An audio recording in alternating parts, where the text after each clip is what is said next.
क्या आपने कभी सोचा है कि साल 01010001 से पहले की दुनिया कैसी थी, जब ना तो कोई कैलेंडर था ना ही कोई घड़ी थी। तब लोग समय को कैसे मापते थे, उन्हें कैसे पता चलता था कि कब कौन सी फसल बोनी है और कब कौन सी फसल काटनी है। इंसानों के इतिहास में एक वक्त ऐसा भी था जब इस धरती पर कोई तारीख नहीं थी, ना साल था ना महीना। फिर भी कुछ लोग जानते थे कि कौन सा दिन शुभ है और कौन सा दिन सबसे भयानक। और क्या आपने कभी सोचा है कि कैलेंडर में एक साल 365 दिनों का ही क्यों होता है और साल में 12 महीने ही क्यों होते हैं? इस सवाल का जवाब इतना आसान नहीं, क्योंकि इस सवाल का जवाब विज्ञान और प्राचीन सभ्यताओं की जड़ों में छुपा है। इस वीडियो में हम समय में पीछे चलेंगे, बहुत पीछे, वहाँ जहाँ ना कोई कैलेंडर था न कोई तारीख, जहाँ समय को देखा नहीं जाता था बल्कि महसूस किया जाता था। क्योंकि ये सिर्फ समय की कहानी नहीं है, ये इंसान की सोच, उसकी कल्पना और उसके अस्तित्व की कहानी है। और एक चेतावनी, इस वीडियो में आप जो कुछ भी जानने वाले हैं वो शायद आपकी आज की समय की सोच को पूरी तरह से बदल दे। नमस्कार दोस्तों, मैं हूं श्याम तोमर, स्वागत करता हूं आपका इस वीडियो में। एक सवाल जो इतिहासकारों से लेकर वैज्ञानिकों तक किसी के पास उसका पूरा जवाब नहीं है। सवाल ये नहीं है कि इंसान ने घड़ी कब बनाई, सवाल ये है कि जब घड़ी नहीं थी तो तब समय चलता कैसे था। कल्पना कीजिए, आपकी आंख एक ऐसी दुनिया में खुलती हैं जहां कोई तारीख नहीं होती, कोई सोमवार नहीं, कोई नया साल नहीं और ना ही घड़ियां या कैलेंडर। आपको नहीं पता आज कौन सा दिन है या यहाँ तक कि साल कौन सा है। तो आपके लिए वो दुनिया कैसी होगी? आप अपनी यात्रा या कोई मीटिंग कैसे प्लान करोगे? आप अपना जन्मदिन कब मनाओगे? आप नए साल का जश्न कब मनाओगे? आप ये कैसे तय करोगे कि कब आपको कोई त्योहार मनाना है? लेकिन जब आप अपने आसपास के लोगों को देखते हो तो आप देखते हो कि फिर भी लोग जी रहे हैं, खेतों की बुवाई कर रहे हैं, भविष्य की भविष्यवाणियां कर रहे हैं, युद्ध की तारीख तय कर रहे हैं। अब सवाल ये उठता है कि जब 1 जनवरी 0001 भी नहीं आया था तब इंसान समय को कैसे समझता था? उनके पास कोई डिजिटल घड़ी नहीं थी, लेकिन वे फिर भी जान लेते थे कि कब कौन सा त्योहार मनाना है। कैसे? क्या उन्होंने सितारों से बात की थी या कोई और रहस्यमय तरीका था जिससे वे वक्त को पकड़ पाते थे? कुछ लोगों का मानना है कि हमारे पूर्वजों के पास कोई छुपा हुआ ज्ञान था जिसे वक्त के साथ खो दिया गया। क्या हम उस ज्ञान को वापस खोज पाएंगे? क्या कभी आपने ये महसूस किया है कि घड़ी की टिक टिक असल में आपकी रूह पर एक कैद है? हम सोचते हैं कि हम समय को मापते हैं, लेकिन क्या सच ये नहीं कि समय हमें मापता है? हम मानते हैं कि समय की शुरुआत 1 जनवरी 0001 से हुई थी, लेकिन वो सिर्फ वो पल था जब इंसानों ने उसे बांधने की कोशिश की थी। असल में समय उससे बहुत पहले श्वास ले चुका था, पर उसकी भाषा कोई नहीं जानता था। हजारों साल पहले जब इंसान आसमान की ओर देखते तो उन्हें कुछ बदलाव महसूस होते, जैसे रात में चांद का दिन प्रतिदिन छोटा या बड़ा होना, दिन में सूरज का एक दिशा से निकलकर दूसरी दिशा में अस्त होना, रात में तारों की स्थिति का बदलना। आसमान में होने वाले ये बदलाव कुछ और नहीं बल्कि समय की अनुभूति थे। ऐसा पहली बार था जब उन लोगों ने समय को पहचानने और उसे जानने की कोशिश की थी, लेकिन सवाल ये था कि वो इस वक्त को कैसे बांधें। अब उसे चाहिए था कोई ऐसा तरीका जिससे वो इस वक्त को छू सके, उसे स्थिर कर सके और उसके अनुसार चल सके। और यहीं से शुरुआत हुई इंसान के पहले टाइम मशीन की, जिसे आज हम घड़ी बोलते हैं। वो कोई धातु की घड़ी नहीं थी, ना ही कोई कंपास, वो थे महज पत्थर। आप सोच रहे होंगे कि पत्थर वो कैसे समय को माप सकते हैं, लेकिन इसका जवाब और भी अजीब है। प्राचीन सभ्यताओं ने ऐसे विशाल पत्थरों को खड़ा किया जिन्हें किसी दिशा में नहीं बल्कि सूरज की परछाई के हिसाब से लगाया गया था। हर दिन सूरज अलग कोण से निकलता था और जैसे जैसे दिन बीतते तो पत्थरों की परछाई भी बदलती जाती। लेकिन साल के एक खास दिन वो परछाई ठीक उसी बिंदु पर गिरती थी जिस पर हजारों किलो के वो पत्थर रखे गए थे। आप इसे क्या कहोगे, एक संयोग या किसी रहस्य की कुंजी? ब्रिटेन का स्टोनहेंज दुनिया का सबसे प्रसिद्ध प्राचीन कैलेंडर है जिसके द्वारा उन्होंने समय को मापने की कोशिश की थी। ब्रिटेन की एक खुली जमीन पर खड़े हैं विशाल पत्थर जो एक गोल घेरा बनाए हुए हैं, और वो पत्थर बस यूं ही नहीं रखे गए बल्कि उन्हें बहुत सोच समझ कर रखा गया था। हर साल 21 जून को सूरज ठीक उन्हीं पत्थरों के बीच से निकलता है और 21 दिसंबर को वहीं डूबता है। ये था उनका तरीका मौसम और समय को मापने का। कोई घड़ी नहीं, कोई कैलेंडर नहीं, बस सूरज और पत्थर। साल 2022 की एक स्टडी के मुताबिक स्टोनहेंज में लगे बड़े पत्थर शायद साल के 365 दिनों को दर्शाते हैं, बिल्कुल एकदम हमारे आज के कैलेंडर की तरह। इसमें हर एक पत्थर एक दिन या सप्ताह को दर्शाता है। शायद यही पत्थर उनके लिए समय बताने वाले पहरेदार थे। तो अगली बार जब आप स्टोनहेंज की तस्वीरें देखें तो उसे सिर्फ पत्थरों का ढांचा मत समझिए। ये एक प्राचीन वैज्ञानिक चमत्कार था, एक अद्भुत कैलेंडर जो समय को पत्थरों में कैद करता था। लेकिन क्या आप जानते हैं कि भारत में भी ऐसे कई स्थान हैं जहां सूर्य के साथ जुड़ा हुआ गणित हजारों साल पहले इस्तेमाल किया गया था। भारत में मंदिर केवल पूजा के स्थान नहीं थे बल्कि वे समय के केंद्र थे। आपको क्या लगता है कि कोणार्क का सूर्य मंदिर सिर्फ पूजा के लिए बना था, या फिर वो एक प्राचीन टाइम मशीन था जो समय और साल दोनों गिन सकता था? समंदर की लहरों से कुछ किलोमीटर दूर उड़ीसा में एक मंदिर है जिसे लोग सूर्य देव का रथ बोलते हैं। कोणार्क का सूर्य मंदिर इस तरह से बना है कि साल के 2 विशेष दिनों पर सूर्य की किरणें उसके गर्भगृह में ठीक उसी तरह प्रवेश करती हैं जैसे कोई वैज्ञानिक प्रयोगशाला में प्रकाश को नियंत्रित करता है। सूर्य देव के रथ में 12 पहिए, 7 घोड़े और एक रहस्य जो सदियों से छुपा हुआ है।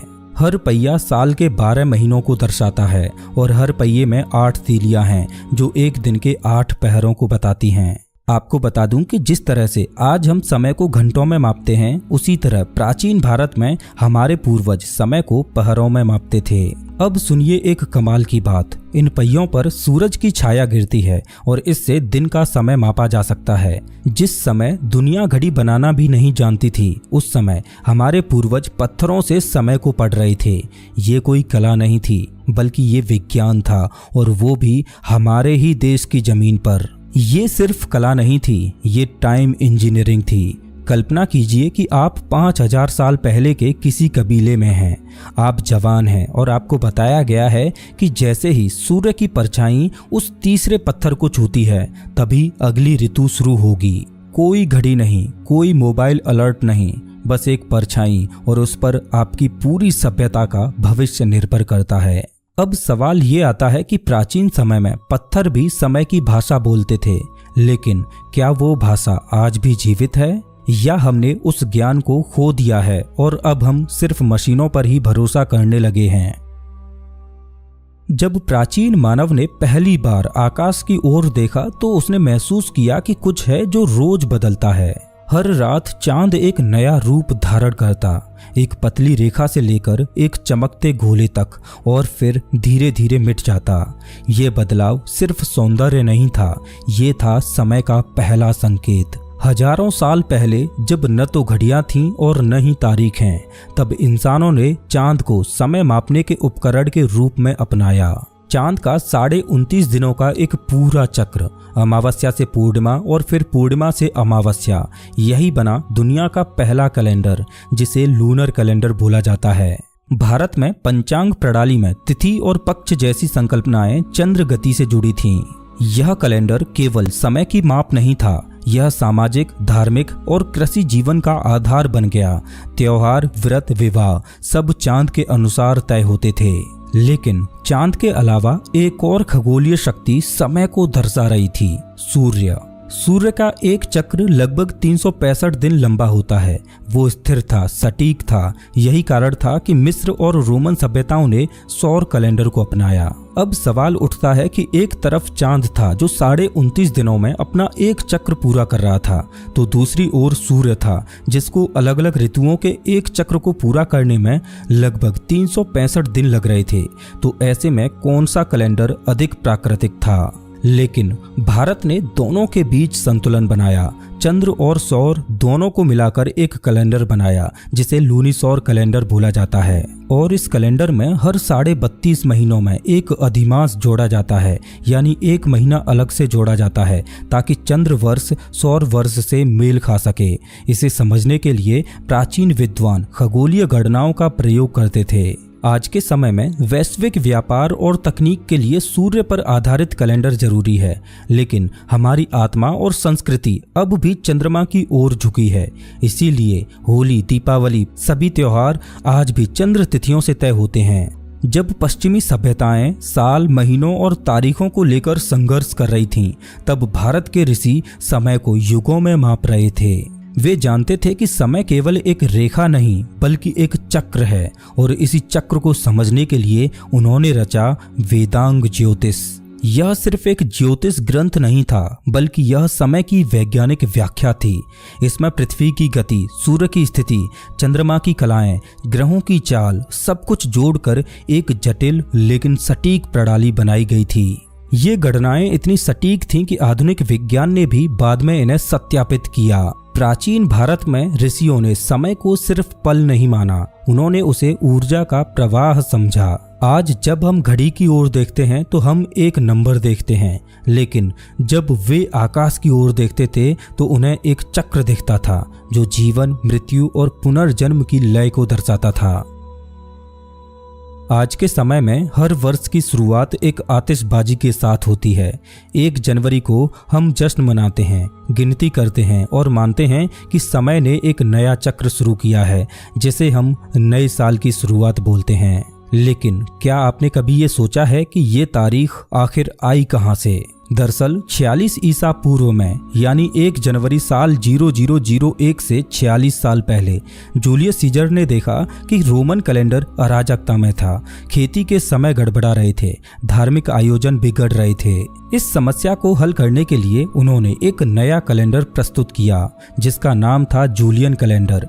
इसमें 365 दिन और हर 4 साल में एक लीप ईयर जोड़ा गया। लेकिन यहाँ भी एक सवाल बचा रह गया, आखिर इस कैलेंडर की कहानी शुरू कहाँ से हो? मजेदार बात यह है कि सन 0000 जैसा कोई साल कभी था ही नहीं। सीधा 1 ईस्वी यानी 1 जनवरी साल 0001 को जूलियन कैलेंडर का प्रारंभ माना गया, जिसे ईसा मसीह का जन्म वर्ष कहा गया। और इस कैलेंडर में जनवरी के महीने को साल का पहला महीना माना गया। लेकिन ऐतिहासिक रिकॉर्ड्स बताते हैं कि ईसा का जन्म भी शायद इस कैलेंडर के लॉन्च होने से 4 से 6 साल पहले हुआ था। तो क्या ये सिर्फ एक धार्मिक धारणा थी जिसे पूरे संसार का कैलेंडर बना दिया गया?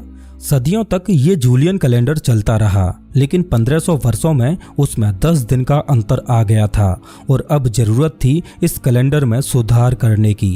पोप ग्रेगरी 8 ने इसे ठीक करने के लिए ग्रेगोरियन कैलेंडर लागू किया, जिसमें अक्टूबर 1582 में उन्होंने इतिहास से सीधे 10 दिन हटा दिए और 4 अक्टूबर के बाद सीधा 15 अक्टूबर आ गया। और तब से लेकर आज तक हम इसी कैलेंडर को इस्तेमाल कर रहे हैं।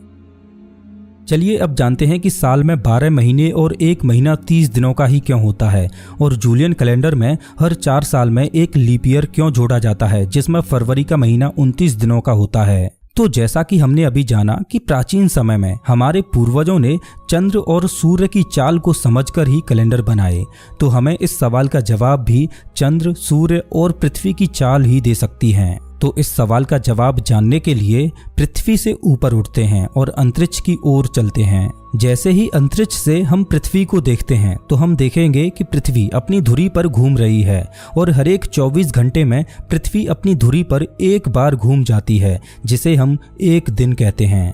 लेकिन साथ ही साथ पृथ्वी का चंद्रमा भी पृथ्वी की परिक्रमा कर रहा है।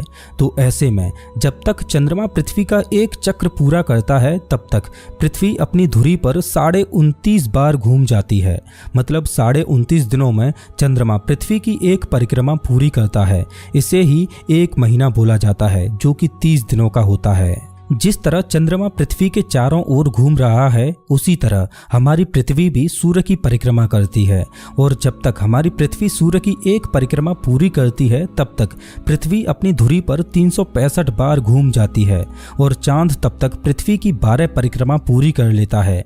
इसी वजह से एक साल 365 दिनों का होता है और साल में 12 महीने होते हैं। लेकिन एक मजेदार बात यह है कि पृथ्वी सूर्य की एक परिक्रमा करते समय 365 दिन से एक चौथाई और ज्यादा घूम जाती है और 4 सालों में पृथ्वी पूरा एक दिन एक्स्ट्रा घूम लेती है। तो इस अतिरिक्त दिन को कैलेंडर में मैनेज करने के लिए 4 साल में एक बार लीप ईयर को जोड़ा गया, जिसमें फरवरी का महीना 29 दिन का होता है। आपको बता दूं कि हिंदू कैलेंडर, जिसे पंचांग बोला जाता है, वो चंद्र की चाल पर आधारित है, जो 29.5 दिन में अपना एक चक्र पूरा करता है और एक साल में 12 चक्र पूरे करता है। उस हिसाब से पंचांग कैलेंडर में एक साल 354 दिन का होता है। लेकिन सूर्य का एक साल 365.25 दिन में पूरा होता है, तो चंद्र कैलेंडर को सौर कैलेंडर के साथ मेल खाने के लिए उसमें हर एक 2.5 से 3 सालों में एक महीना अधिक जोड़ा जाता है, जिसे अधिक मास भी बोला जाता है। और ये भी बिल्कुल लीप ईयर की तरह ही है, जिसमें एक दिन नहीं बल्कि पूरा एक महीना ही जोड़ा जाता है। आज हम मॉडर्न टेक्नोलॉजी के साथ ये गणनाएं भली भांति कर सकते हैं, लेकिन सोचकर देखिए कि हमारे पूर्वजों ने हजारों साल पहले बिना किसी आधुनिक तकनीक के ये गणनाएं की थीं। इससे आप अंदाजा लगा सकते हो कि हमारे पूर्वजों के पास हजारों साल पहले भी खगोल विज्ञान का कितना गहरा ज्ञान रहा होगा। समय, जो कभी ऋषियों के लिए ब्रह्मांड की धड़कन था, वो अब एक कागज पर दर्ज नंबर बन गया है। हमने उसे इतना बांधा कि हम भूल गए कि समय बाहर से ज्यादा भीतर से चलता है। तो जब अगली बार आप घड़ी देखें या कैलेंडर पर 1 जनवरी को नया साल लिखें, तो एक पल ठहरिए और सोचिए कि क्या आप सच में समय को महसूस कर रहे हैं या सिर्फ किसी और के बनाए सिस्टम का हिस्सा बन गए हैं। समय कभी शुरू नहीं हुआ था और शायद कभी खत्म भी नहीं होगा। उसकी असली भाषा अब भी सितारों में छुपी है, चांद की चाल में, सूर्य की गर्मी में और आपकी धड़कनों में। 1 जनवरी 0001 बस एक तारीख थी और ये कोई नया कैलेंडर नहीं था। भारत में पंचांग जूलियन कैलेंडर के लॉन्च होने से हजारों साल पहले ही बन चुका था, जो आज भी उतना ही सटीक है जितना हजारों साल पहले सटीक था। समय की कहानी 1 जनवरी 0001 से पहले भी चल रही थी और आज भी चल रही है। बस सवाल ये है कि क्या आप उसे सुन पा रहे हैं या आप समय को बांधते बांधते उसी में खो गए हैं, या आप भी अपने समय का इंतजार कर रहे हैं। अपना टाइम आएगा। दोस्तों, अगर आपको ये वीडियो पसंद आया हो तो इसे लाइक जरूर करें, ताकि ऐसे ही और वीडियोज बनाने के लिए मुझे मोटिवेशन मिले।